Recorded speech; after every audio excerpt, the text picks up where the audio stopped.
So, after reading the first chapter of the Big Bang Mission arc in the manga, I was actually very, very curious to see how they would follow up with chapter 2.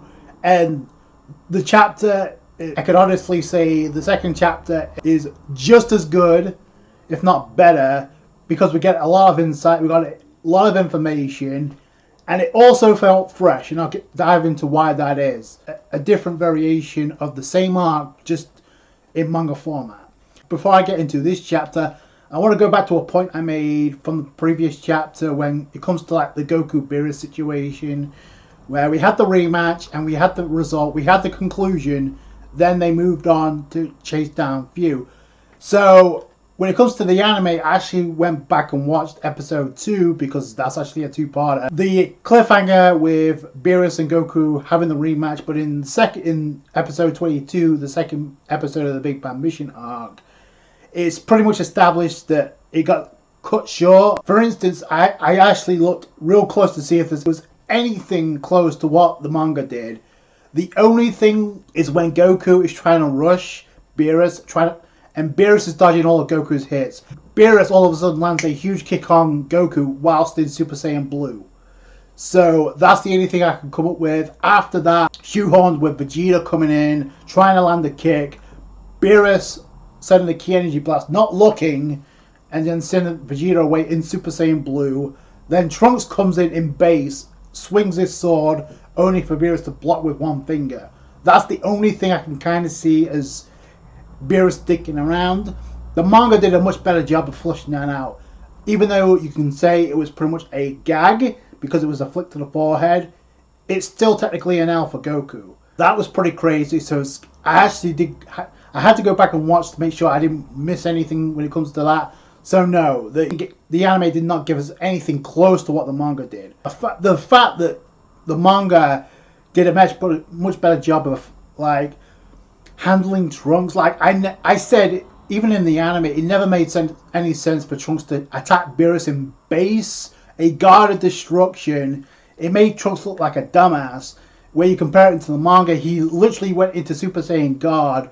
And the other thing I liked, it wasn't just in the chapter, it wasn't just Beerus attacking. Kitela fires an energy blast, and Trunks in Super Saiyan God with his sword.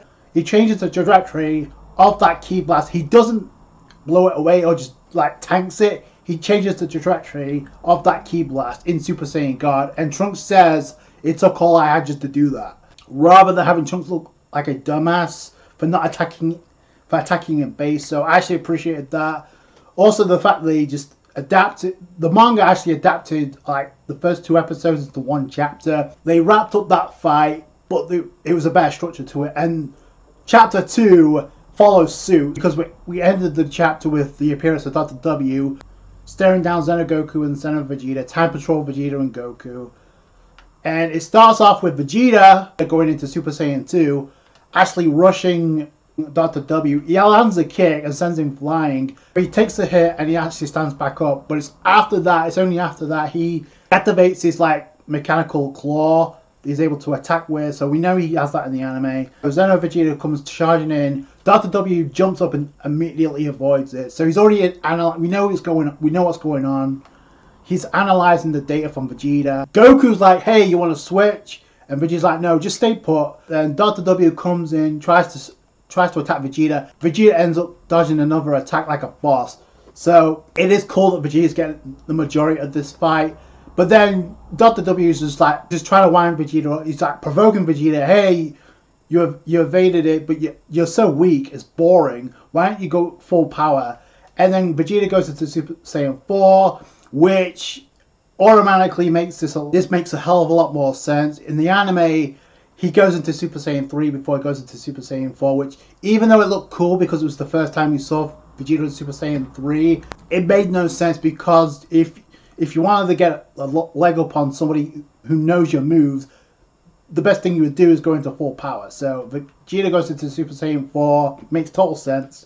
As Goku points out, he's still not able to land a hit. And actually, this was one of the comedic aspects of this chapter I actually appreciated, even though it's pretty much all for intents and purposes. It's a very serious chapter, but Krenoa is communicating with Goku through a device, and she's asking, look, hey, why don't you try fighting the Good Doctor together? And Goku's like, no, that's not going to happen. Because Goku's like, we can't really fight together that well. And Klonoa's like, she's just getting super triggered. It's like, you two are insufferable. Like, I told you, you're supposed to chase after the feud, didn't I? So that's all that matters.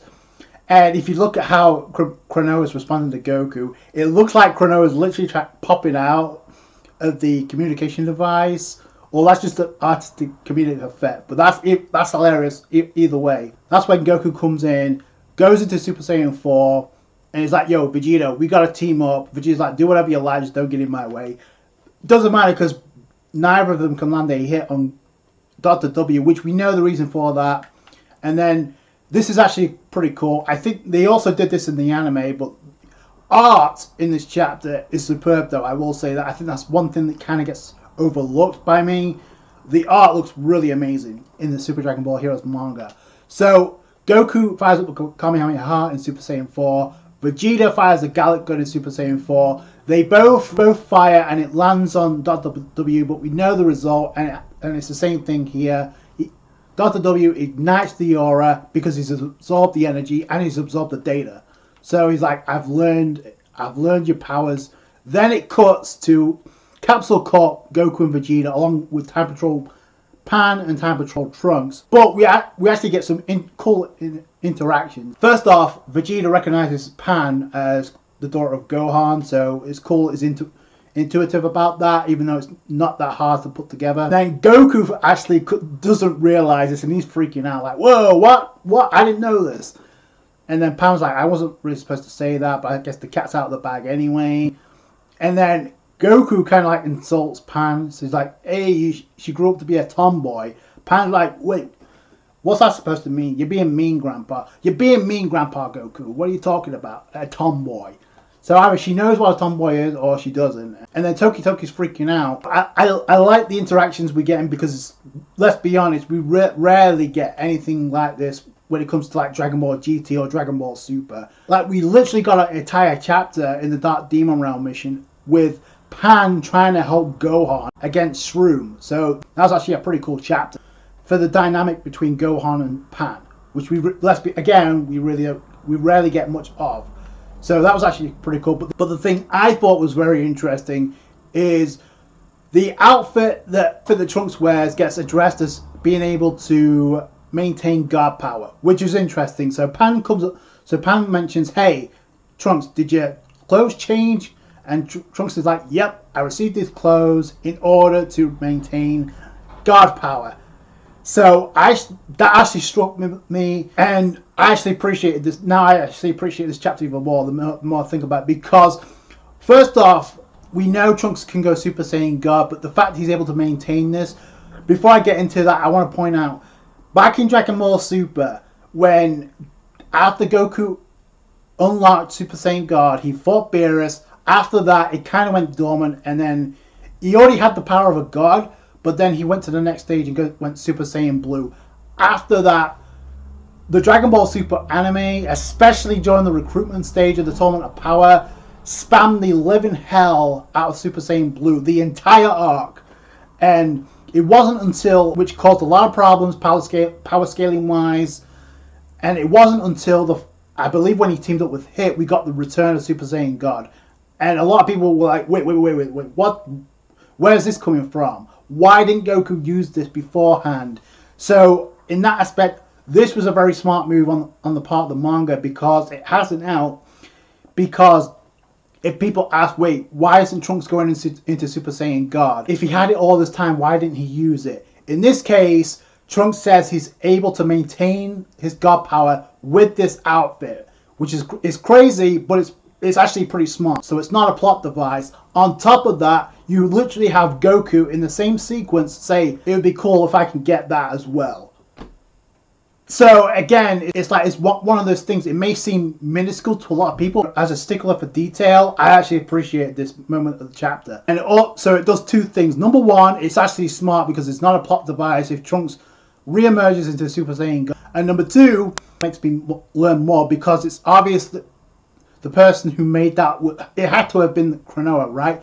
And we know the Supreme Kai of Time, when Trunks initiated Super Saiyan God for the first time via the ritual, Towa literally said, I literally had a conversation about the prophecy. She didn't really specify who that angel was. I initially thought it might have been Whis, but I'm not too sure. But it's like stuff like this I really appreciate. The Time Patrol alongside Capsule Corp, Goku and Vegeta, they go chasing after Few. They go to an area wasteland, so we don't know where they're at. But we do know is what's about to go down, because immediately Vegeta senses a presence. So out of nowhere, in comes BoJack. New and improved. It's actually pretty cool because Vegeta's dodging like a boss. And you got Goku with Pan.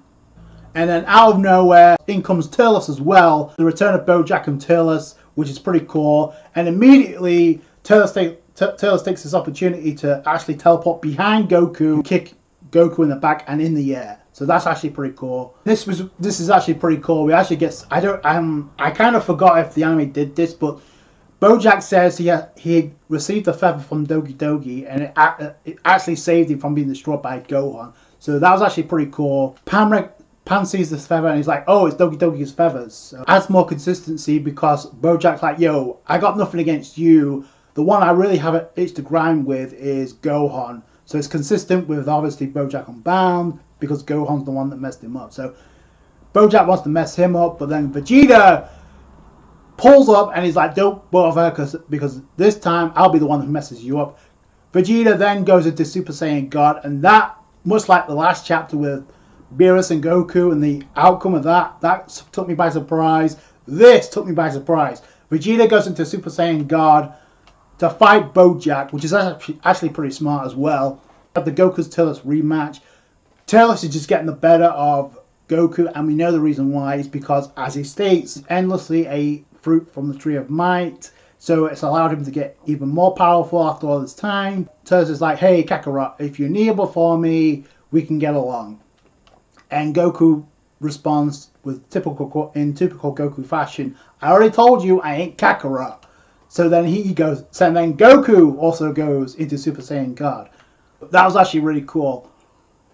And then Turles takes one other bite of the fruit from the Tree of Might, and it's like both BoJack and Turles are able to keep up pace with Super Saiyan God Vegeta and Super Saiyan God Goku, respectively. And that's impressive. But BoJack actually is rushing Vegeta. He lands a blow, but Vegeta is able to block it. It kind of reminds me of what happened with Broly, especially what happens next. Vegeta and Super Saiyan God's like, yo, we got some pretty heavy attacks there. Vegeta actually channels his ki and actually fires an energy blast. I actually thought this was really cool. So Vegeta fires a ki energy blast. I don't know if he's done this before, but the shading on that attack is epic. It kind of looks similar to the Final Flash. Doesn't matter because this is another aspect to the Broly movie, because BoJack just flies through that blast like it's nothing and just grabs a hold of Vegeta's face, slams him into a wall, and then follows that up by punching him in the stomach and punching Vegeta through the wall in Super Saiyan God. So then it cuts back to Turles. He comes charging in, and number two makes me learn more because it's obvious that the person who made that, it had to have been Kranoa, right? And we know the Supreme Kai of Time, when Trunks initiated Super Saiyan God for the first time via the ritual, Towa literally said, I literally had a conversation about the prophecy. She didn't really specify who that angel was. I initially thought it might have been Whis, but I'm not too sure. But it's like stuff like this I really appreciate. The Time Patrol alongside Capsule Corp, Goku and Vegeta, they go chasing after Few. They go to an area wasteland, so we don't know where they're at. But we do know is what's about to go down, because immediately Vegeta senses a presence. So out of nowhere, in comes BoJack. New and improved. It's actually pretty cool because Vegeta's dodging like a boss. And you got Goku with Pan. And then out of nowhere, in comes Turles as well. The return of BoJack and Turles, which is pretty cool. And immediately, Turles takes this opportunity to actually teleport behind Goku, kick Goku in the back and in the air. So that's actually pretty cool. This is actually pretty cool. We actually get, I kind of forgot if the anime did this, but BoJack says he received a feather from Dogi Dogi, and it actually saved him from being destroyed by Gohan. So that was actually pretty cool. Pan sees this feather and he's like, oh, it's Dogi Dogi's feathers. So adds more consistency because BoJack's like, yo, I got nothing against you. The one I really have an itch to grind with is Gohan. So it's consistent with obviously BoJack Unbound, because Gohan's the one that messed him up. So BoJack wants to mess him up, but then Vegeta pulls up and he's like, don't bother, because this time I'll be the one who messes you up. Vegeta then goes into Super Saiyan God, and that, much like the last chapter with Beerus and Goku and the outcome of that took me by surprise. This took me by surprise. Vegeta goes into Super Saiyan God to fight BoJack, which is actually pretty smart as well. The Goku's Turles rematch. Turles is just getting the better of Goku, and we know the reason why. Is because, as he states, endlessly a fruit from the Tree of Might. So it's allowed him to get even more powerful after all this time. Turles is like, hey Kakarot, if you're kneel before me, we can get along. And Goku responds with typical Goku fashion, I already told you I ain't Kakarot. So then then Goku also goes into Super Saiyan God. That was actually really cool. And then Turles takes one other bite of the fruit from the Tree of Might, and it's like both BoJack and Turles are able to keep up pace with Super Saiyan God Vegeta and Super Saiyan God Goku, respectively. And that's impressive. But BoJack actually is rushing Vegeta. He lands a blow, but Vegeta is able to block it. It kind of reminds me of what happened with Broly, especially what happens next. Vegeta and Super Saiyan God's like, yo, we got some pretty heavy attacks there. Vegeta actually channels his ki and actually fires an energy blast. I actually thought this was really cool.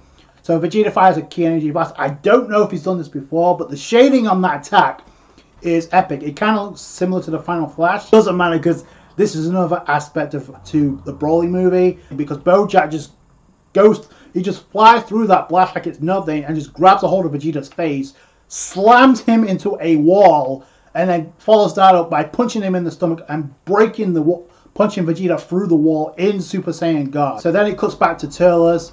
So Turles comes in and fires a ki energy blast on Super Saiyan God Goku. Goku dodges, but if you look closely, this is actually pretty smart. So Turles actually uses his cape to cover the attack, so Goku can't see it coming. So he's barely able to dodge that.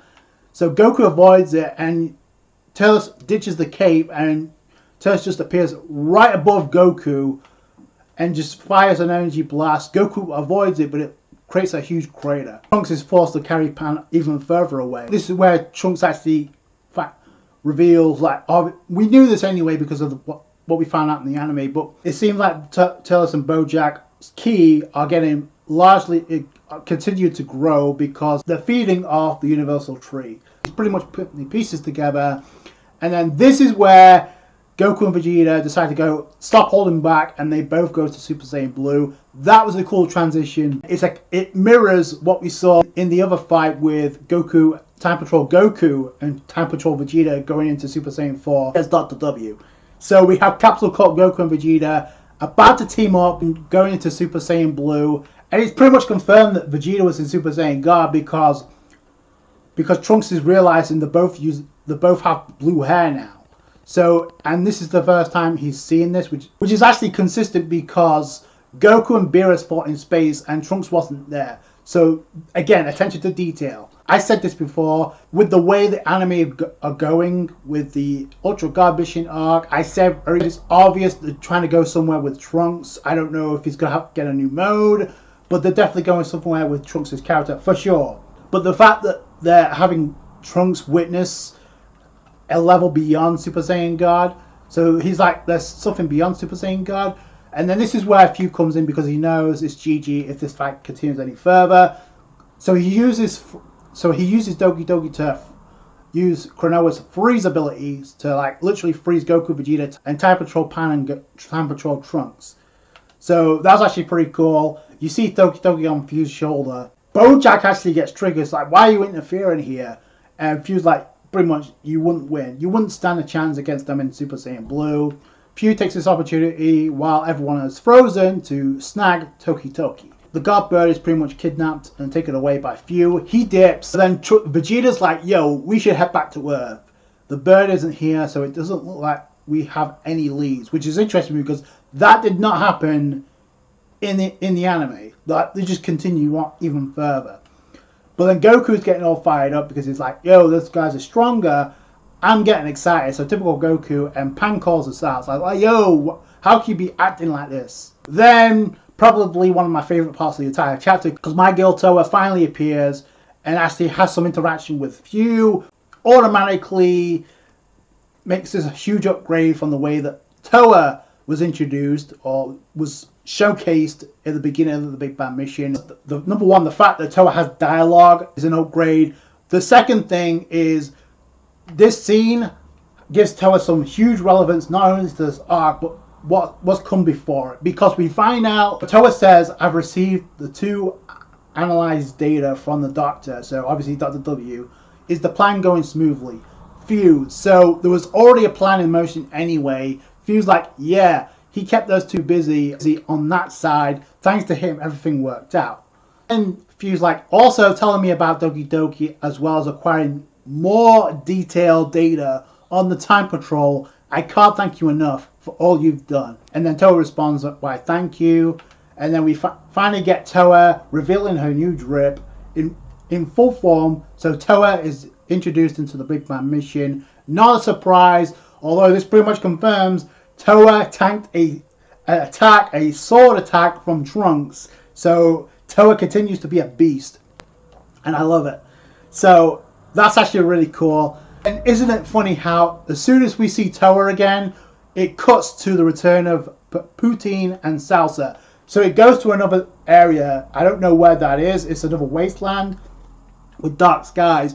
But the first thing you notice is that the earring is like echoing. So, and then we get hey, did you find her? And then it responds, yeah, it was faint, but for the slightest moment I felt her key. Oh, aren't you reliable? Let's head out, shall we? So I don't know who it was that was actually scanning that key, but it's obvious they're referring to Towa. And then we see silhouettes of Poutine and Salsa. So that's actually really cool. I love how Poutine is addressing Salsa as like, and as she does that, you see a keynote, as in musical keynote in a speech bubble. Continues, there's obviously quirks about Poutine, so that's actually pretty cool. But the fact, and I actually thought it was interesting, like when Towa steps in, the first thing that actually kind of focuses on is like the earring, and then in the next scene, it literally goes to a wasteland, and the next thing you see is like a similar earring echoing. So that's not a coincidence. I like how this is done compared to the anime, because they just appeared out of nowhere, where they weren't even a part of episode 20. In the manga, now it makes complete sense. It's obvious that after Trunks dealt with Metricabora, the time breakers that he absorbed obviously got freed. We know that Shroom is out there somewhere, just because we've been spoiled by the anime. And this also builds up to a potential reunion with Towa, because there's no reason to have this scene in this chapter if they're not talking about her. The chapter literally ends with 2 of the remnants that's been resurrected that was a part of the Dark Demon Realm mission, alongside Towa, who is pretty much revealed that Towa didn't die. She literally tanked a attack from Super Saiyan God Trunks. It doesn't matter how you slice it. No pun intended. So the Bae, my girl Towa, is back in action, and she already has more relevancy now, considering now we know where Few got this information about not only the Time Patrol, but also Doki Doki. So that's very interesting, and it also kind of points back to the fact, I always wondered about this, it's like, because we got no Dark Demon Realm adaptation in the anime, I always wondered, why did Few target Trunks in the first place, back in the Prison Planet arc? Yes, it was DBS version of Trunks, but it's even though it's an older version of Trunks, it's still future Trunks. So I always wondered about that. There was no real reason for it. It's like he just got captured and that was it. But here, it actually might make a lot more sense when you consider that, one, the DBS version of Trunks is nowhere near the level of Super Saiyan God Time Patrol Trunks. Not even close. That makes sense in that regard. And also, the fact that Towa has an itch to grab with the Time Patrol could also explain why Few decided to target Trunks in the first place. I already like the interactions with Towa and Few, because it's a lot more respectable here. In the anime, he's like kind of brushing Towa off, even though Towa literally saved his ass not once but twice. The first time was as a child, as an infant, and it looked like they were going to sacrifice, Towa and Mira were going to sacrifice themselves so Few can get away. Little did we know, thanks to the visual back at Jump Festa, Towa survived. So after episode 20, it was off to the races. But even so, after that, further, when Fu was about to get his ass handed to him again by Super Saiyan Blue Vegeta, Towa comes in and literally gives him the energy of the Time Patrol, and it allows him to become Dark King Fu, which literally saved his ass, pretty much. So here it comes off a little bit more respectable because, as Fu stated, that Towa give Fu the information on the Time Patrol and Doki Doki in the first place.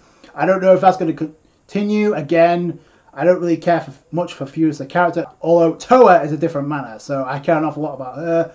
I actually want to know more about the Demon Realm the more I see stuff like this. The other two things I liked about this chapter is, number one, is like the structure, like I said at the beginning, the structure of this chapter felt an awful lot different than the way the anime portrayed it. It felt like I was reading something completely new in the Big Bad Mission. It was just a lot more detail, and the structure, like, they literally switched the fights. So if you watch the anime, you already know that Turles and Bojack return before Dr. W's fight with Time Patrol, Goku and Vegeta. That's a fact. In the chapter, they flipped it. They had Dr. W go against Xeno, Goku and Vegeta first, and then they had the return of Bojack and Turles going up against Capsule Corp, Goku and Vegeta, which leads me to my final point. And I don't understand why the anime hasn't done this, and it's pretty much confirmed. Like, I haven't seen any promotion when it comes to like Super Saiyan God Vegeta. So for all intents and purposes, this is the first appearance of Super Saiyan God Vegeta in Super Dragon Ball Heroes, which is crazy. You really think that the anime would already try and capitalize off that. It's cool that they added that in there. Also follows what I said after covering the first chapter of the Big Bad Mission, when I said I thought it was interesting that they had literally Goku versus Beerus, the rematch, no interference, and Vegeta was like, he didn't interfere. There was no interaction with him and Beerus, and I thought that was interesting. And I also said it could possibly be, well, Vegeta's probably going to get his time to shine. Little did I know that for the most part, Vegeta does get his shine in this chapter. It doesn't matter which version. Like, Time Patrol Vegeta kind of like got the spotlight a majority of the fight with Dr. W, and Goku actually just tagged in at the end when Chrono was like, yo, you guys need to team up. And then Capsule Corp pretty much focused on Vegeta. They do go back and forth, but for the most part, the focus is on Vegeta versus Bojack. And then Vegeta's the first one to go Super Saiyan God, and then Goku follows suit. So I find that very interesting. It's kind of cool. Like I said, it feels completely fresh, completely new, even though we've already watched this in the anime. The Big Bad Mission, like, the destination is going to be the same, but the routes are going to be completely different. It looks like. So, and that's pretty cool. If that's the case, I can't wait to see the direction they go in with the manga going forward, especially now my girl Towa is back, and also Poutine and Salsa are ready to cut loose. So I can't wait to see what they do and how the manga handles that. That's going to do it for you guys. Thanks so much for watching. Like the review if you did, a thumbs up, I appreciate that. Subscribe to channel for more Super Dragon Ball Heroes. Catch you guys later. Thanks guys. Bye.